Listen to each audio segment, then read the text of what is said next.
For all its beauty and splendor, the wilderness can be a cruel teacher. In Alaska, the land does not forgive. A person can be strong, smart, careful, but it only takes one mistake. Out here, one wrong move can spiral into total chaos. If you forget, if you wait too long, if you assume something you shouldn't, the cold comes, the food runs out, and no one comes looking. Out here, there is no margin for error, just consequence. Let's venture back to the savage wilderness, where survival is earned, not given. This is Outdoor Disasters.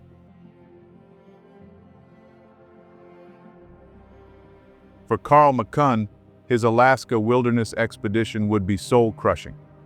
Carl McCunn was born in West Germany to a military family and spent much of his early life moving from place to place.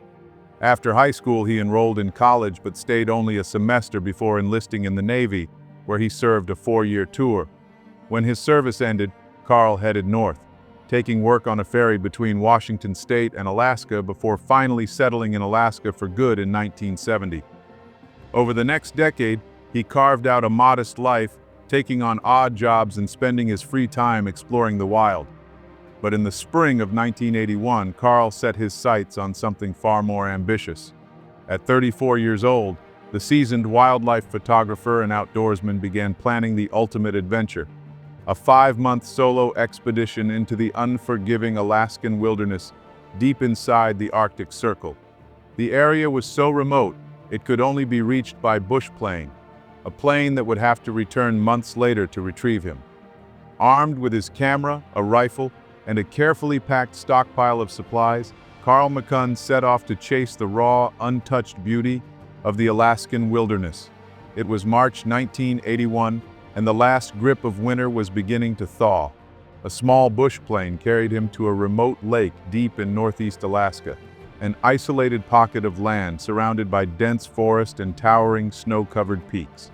It was more than 100 miles from the nearest human soul. The plan, though informal, seemed simple enough. A few weeks earlier, over drinks with his friend Rory, a bush pilot, Carl casually asked if he could be picked up on August 7th.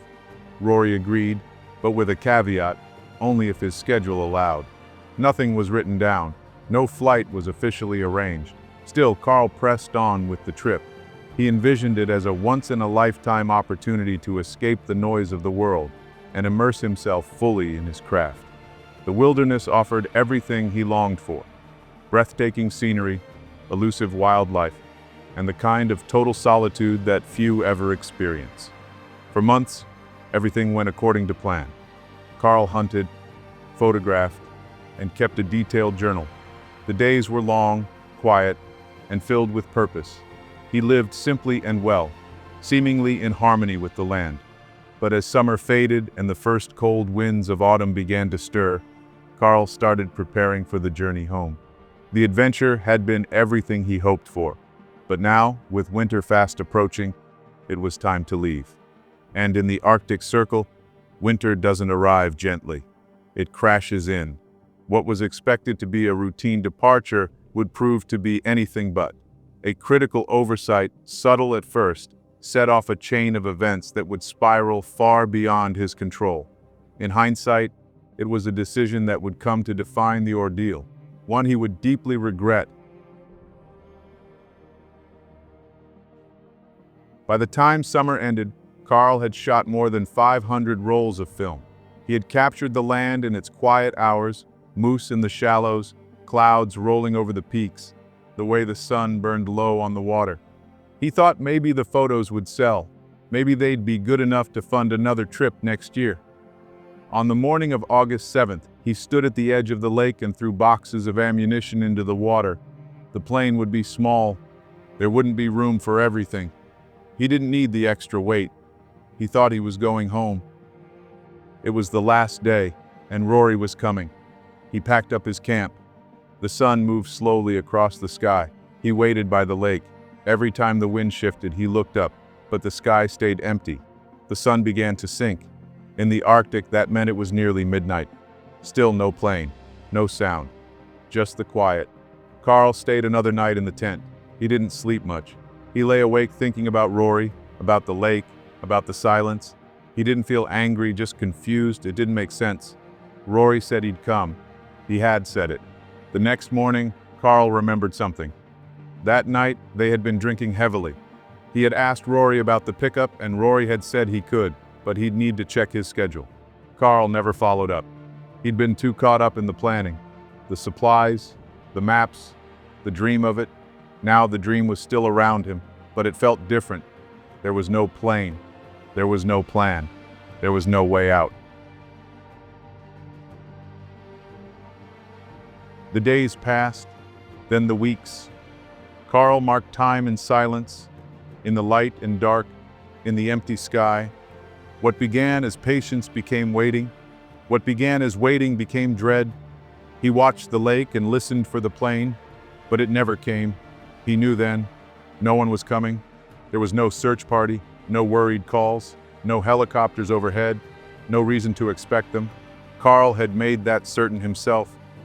After a trip years earlier, his father had called the police when Carl didn't return. A search was launched. Carl had come back on his own and been furious. He told his father never to do it again. If he was late, he said, let him be. Now those words had weight. They were heavy. They closed every door behind him. His food was running low. The cold came back to the wind. He had two choices and neither one was good. He could stay and stretch the little he had, hope for a plane, hope for a miracle. Or he could try to walk, 75 miles to Fort Yukon. No trail, no compass, no map, only the trees, the cold, the wolves between him, and whatever help might exist. It was too late in the season. The rivers were swollen, the brush was thick, the land was unforgiving. To try the hike was to gamble with death, to stay was to wait for it. He stayed. The animals returned with the season. He saw ducks on the lake, muskrats on the shore. A caribou died in the water and drifted close. He pulled it in, skinned it, and dried the meat. It wasn't enough. In his journal, his thoughts began to shift. Humans are so out of their modern-day element in a place like this, he wrote early on. Later, I think I should have used more foresight about arranging my departure. I'll soon find out. By mid-August, he stopped dating the pages. His days blurred. He hunted when he could, shot a few ducks, a muskrat. The meat dried quickly in the thinning sun. He ate less and moved slower. He grew quiet. He wrote, "Come on, please. Don't leave me hanging and fretting like this. I didn't come out here for that." He was afraid, but it was deeper than that. It was the kind of fear that sat inside a man, quiet and heavy, the kind you carry alone, the kind that stays even when the sky is blue. He had made a fatal mistake. He had thrown most of his ammunition into the lake, thinking he would not need it again. He thought the plane was coming. Without it, his rifle was half useless. He couldn't hunt much. He couldn't defend himself if the wolves came. Winter was coming. He could feel it in the mornings, in the ground, in the silence. When it came, it would come fast, and it would come hard. If help didn't arrive soon, he wouldn't survive. But just as the last threads of hope began to unravel, Carl caught a break, a lifeline. It seemed at last that salvation was within reach. But in the wilderness, nothing is ever that simple.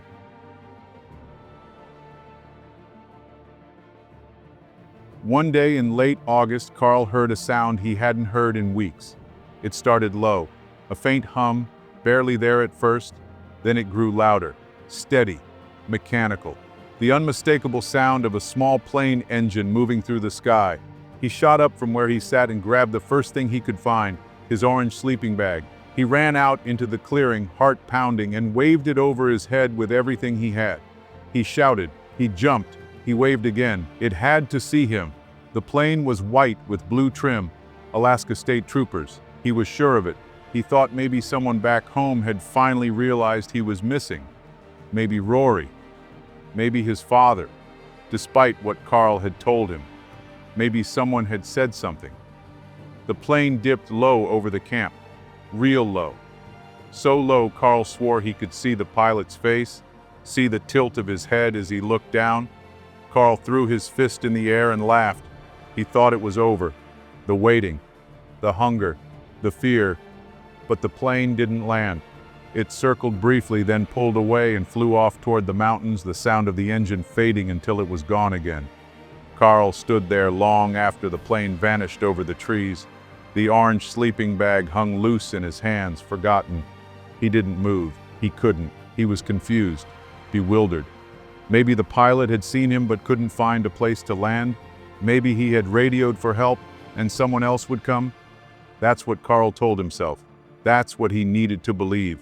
He kept watching the sky, eyes scanning the empty blue, waiting for the sound of the engine to return. But it didn't. The hours passed, nothing came. Only the wind in the trees, the soft rustle of leaves, and the distant calls of birds.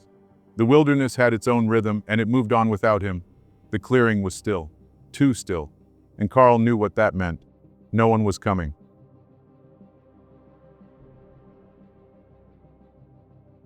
That night, he couldn't sleep. His mind circled the moment again and again. Why had they flown off? They saw him. He was sure of it. He had made eye contact. Why didn't they land? To pass the time, he picked up his hunting license, turning it over in his hands under the dull light of his lantern. Something to focus on. A distraction. That's when he saw it. Printed clearly on the back, near the emergency signaling guide. Carl's heart sank as he read the words on the back of the license. It was another critical oversight, small but final. Out here in the vast emptiness of the wilderness, survival hinged on knowing the simplest things. One of them was this: there are universal signals for aircraft. Silent signs mean the difference between rescue and being left behind. He had given the wrong one, and now he would pay the price. The license detailed. One arm raised means all okay. Two arms raised mean need help. Carl sat there holding the license in silence. He had waved with one arm. He had shouted, smiled, and raised a single fist in the air. The signal he had given, enthusiastic and full of hope, meant everything was fine. His body sank beneath the weight of it. He leaned forward, elbows on his knees, license still in his hands. He had waited for rescue, and rescue had come. And because of one simple gesture, because of hope itself, he had sent it away. The night was long and still. No wind, no sounds, only the cold creeping back into the ground like it belonged there. Carl lay awake, eyes open in the dark, feeling the truth settle in. He had been seen, and yet he was still alone. In the wild, mistakes don't always come with noise. They don't scream or break things. Sometimes they pass quietly, like the hum of a plane that doesn't land, like a single hand raised the wrong way. In his journal, he tried to make sense of it. I recall raising my right hand, shoulder high, and shaking my fist on the plane's second pass.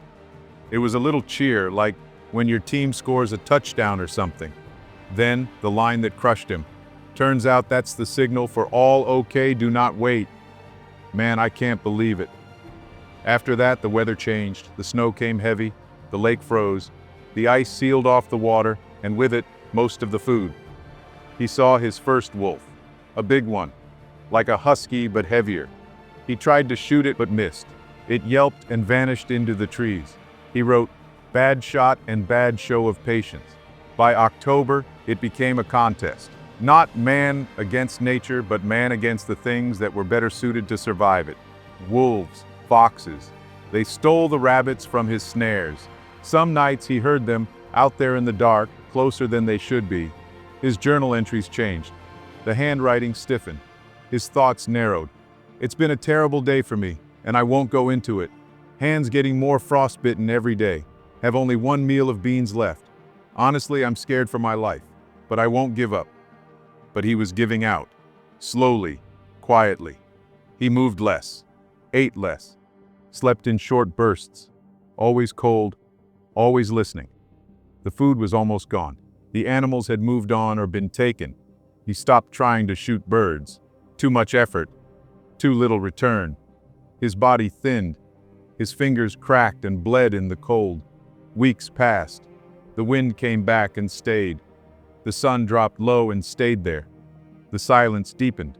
There was no more room for hope, only endurance, only waiting. And Carl knew something then, something he didn't write down but felt. The wilderness doesn't kill you all at once. It does it slowly. It lets you watch. By November, Carl's body had begun to fail. The cold had worked its way into his bones. His fingers turned black at the tips, the skin cracking and peeling. His feet were worse. Some mornings, putting on his boots just took him an hour. He had lost so much weight that he could feel the ribs beneath his shirt when he breathed. The fire no longer gave warmth. It only held back the dark. He was always sick now, shaking with fever, sweating in his bag, then waking cold as ice. He stopped writing every day. The words came slower. He wrote short lines, sometimes unfinished. He had run out of food. That part was simple. He thought about walking. Fort Yukon was 75 miles south. He knew he wouldn't make it. He didn't say that out loud, but it was there in the silence. There were no trails, just brush, ice, and wolves. He wasn't strong enough. He could barely walk to the edge of the lake. He caught a squirrel once. It was a small thing, skin stretched tight over tiny bones. He ate all of it, meat, bones, even the head. Just a tease, he wrote. Even when you chew up and swallow all the bones too. The days grew short. The sky dimmed. Around Thanksgiving, he began having dizzy spells. He'd wake up in the middle of the night, soaked in sweat, his head spinning. I feel miserable. Have had the chills upon awakening for the past 3 days. I can't take much more of this. Can't stop thinking about using the bullet, he wrote. He had one left. On Thanksgiving Day, 1981, McCunn used the last of his fuel, fed the fire a final time, and wrote, "Dear God in heaven, please forgive me my weakness and my sins. Please look over my family." He added a separate note asking that his personal items be returned to his father, and he said that the person who found him should keep his rifle and shotgun. He signed his name and attached his Alaska driver's license. "The ID is me, Natch," he said in the diary's last entry. Carl made a final diary entry, scratching a haunting sentence into the page. "They say it doesn't hurt." He then reached for his rifle. It would be the day Carl would take his own life, seeing that this was the best way out instead of dying of starvation or freezing to death.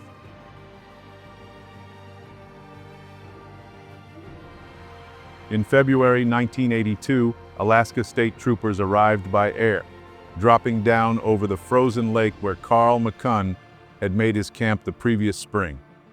The tent, buried under snow, was barely visible under a drift. Nothing moved. The wild had reclaimed the place. When a trooper cut through the canvas of the tent, the cold air rushed out dry and stale. Inside they found Carl. He was laid out in his sleeping bag, his rifle beside him, the last round spent. Near him were stacks of exposed film, over 500 rolls, and a bundle of loose-leaf pages bound with twine. His diary, it started clean. Block letters, precise, full of wonder. Notes on the animals, the light, the calm of early summer. Carl wrote like a man who believed he would return home. But as the months passed, the entries changed. The lines got shorter. The handwriting worsened. The pages began to drift. What had started as a record of adventure became something else, a slow descent into desperation, into silence, into finality.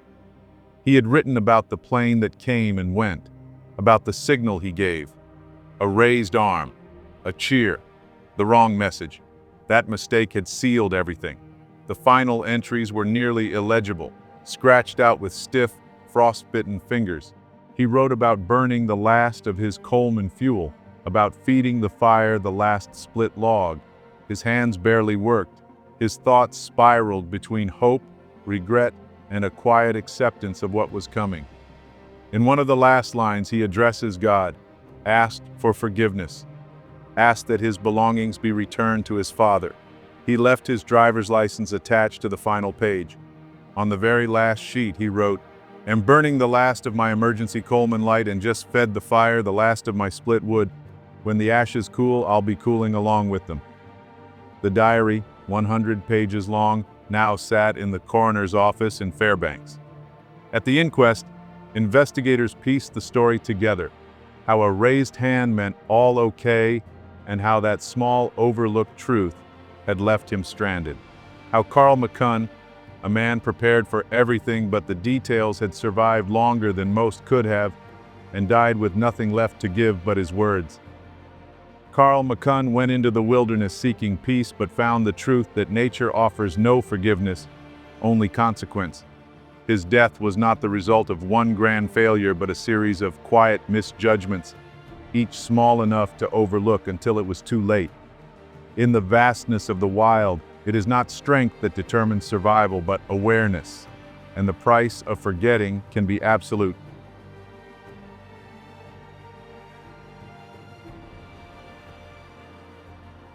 In the wilderness, especially in places as vast and indifferent as Alaska, the difference between survival and death is measured in details.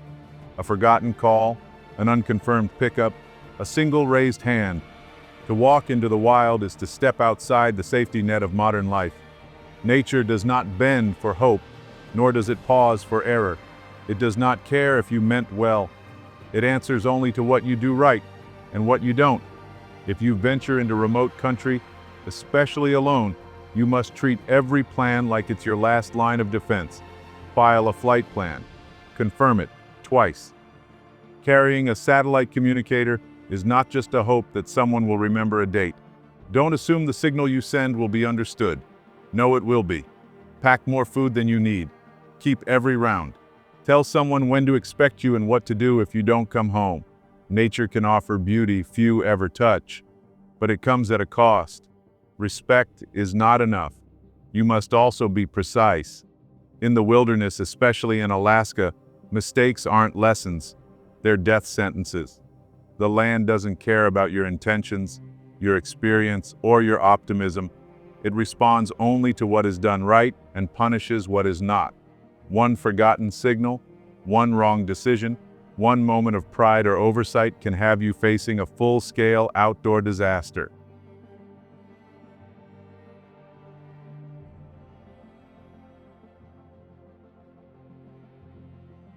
If you've made it this far, please consider clicking those subscribe and like buttons.